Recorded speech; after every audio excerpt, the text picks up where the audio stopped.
خبر شامل کریں۔ پاکستان ہائی کمیشن لندن نے فلاحی تنظیم دین ٹرسٹ انٹرنیشنل اور پاکستانی فنکاروں کے اعزاز میں ایک تقریب کا انعقاد کیا، جس کا مقصد ان کی سماجی خدمات کو خراج تحسین پیش کرنا تھا۔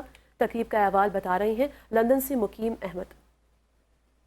پاکستان ہائی کمیشن لندن نے معروف پاکستانی فنکاروں کی میزبانی کی، جن میں میوزک کمپوزر اور اداکار ارشد محمود، گلوکار رحیم شاہ، ڈرامہ اداکار احمد علی اکبر اور اداکارہ ہنا دل پذیر شامل تھے۔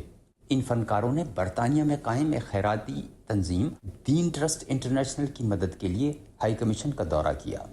یہ تنظیم انسانی امداد، تعلیم اور سماجی بہبود کی صورت میں مدد فراہم کرتی ہے۔ دین ٹرسٹ انٹرنیشنل نے پاکستان میں کئی منصوبے شروع کیے ہیں، جن میں شیلٹر ہومز، ویل چیئرز کی فراہمی، واٹر پمپس کی تنصیب اور چھوٹے کاروبار کے قیام میں تعاون شامل ہیں۔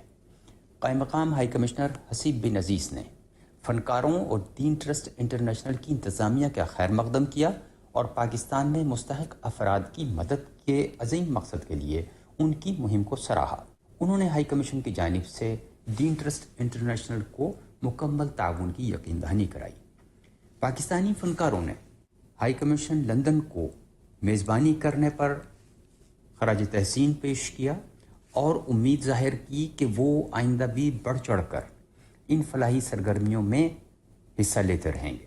مقیم احمد، چینل 5، لندن۔